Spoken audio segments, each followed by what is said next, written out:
You know, the High Commissioner really underlines something that is essential: cooperation between the UN and the member states, actually.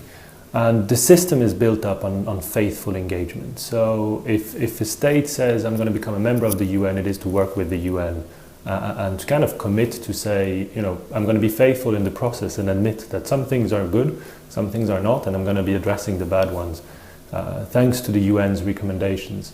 So the High Commissioner is really right in underlining that, and we see a trend also in Europe of countries less and less cooperating. Now the problem is, the High Commissioner underlines, you know, his office doesn't have access to certain countries, certain regions. Crimea is an example of that, where basically you have a no-law zone. No international bodies have access officially and can officially report on it, thanks to their access and findings.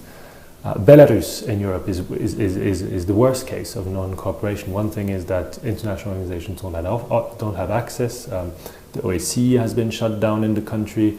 And basically you have a country that decides in the middle of Europe, well, you know, I'm not going to have any cooperation on issues I don't want. So if you're going to be working on children's rights, then it's fine to go to Belarus. But if you're going to be looking into how the voting system works or how an electoral period is, then it's not okay to come.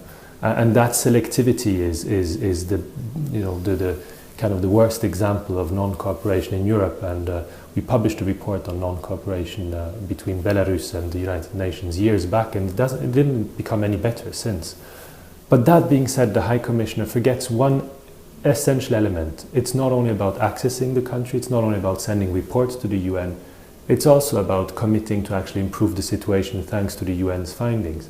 And there, if you look at Europe again, Azerbaijan is a wonderful example, where you have a country that really sends the reports to the UN, and we have to acknowledge that. We have a country that accepts special procedures, you know, UN experts on human rights to access the country. Just recently, the Special Rapporteur on Human Rights Defenders has been there. But we also have a country who then looks at their reports and just, you know, kind of shuffles them, completely ignores them, and throws them in the trash.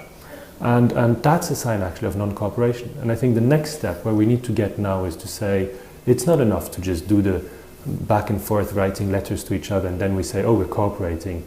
It's actually about looking into how states take the recommendations that the UN make in good faith, look at them truly, debate them, discuss them, and see how they're going to implement them according to their obligations. And the migrant crisis is an example where Europe is really failing in doing so, of course, but even worse than that, you just have countries that on a whole load of policies ignore what the UN is finding as violations of their obligations. And that's also part of non-cooperation. The High Commissioner mentions an essential element that human rights movements are often criticized of being these foreigners who intervene in a country, and you have the feeling it's like you have a human rights army coming and taking over the country. And it's really interesting how he puts it, and actually quite fun to watch him talk about that.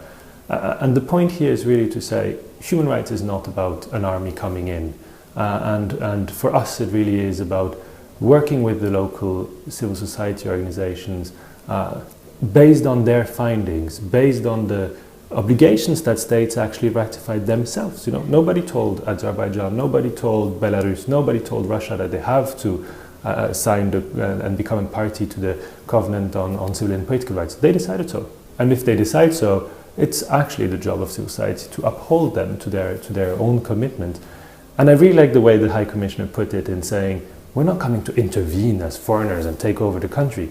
We're upholding you to what you said you would do. And there, it's a very good answer to the argumentation that we hear from so many in saying, oh, the human rights movement is just about telling us what to do from abroad, when actually the human rights movement is about everything else than telling you what to do from abroad when you're a country. And those countries who say that, if they would truly engage with their own citizens, you wouldn't need the comments from abroad, because then the situation in the country would be way better.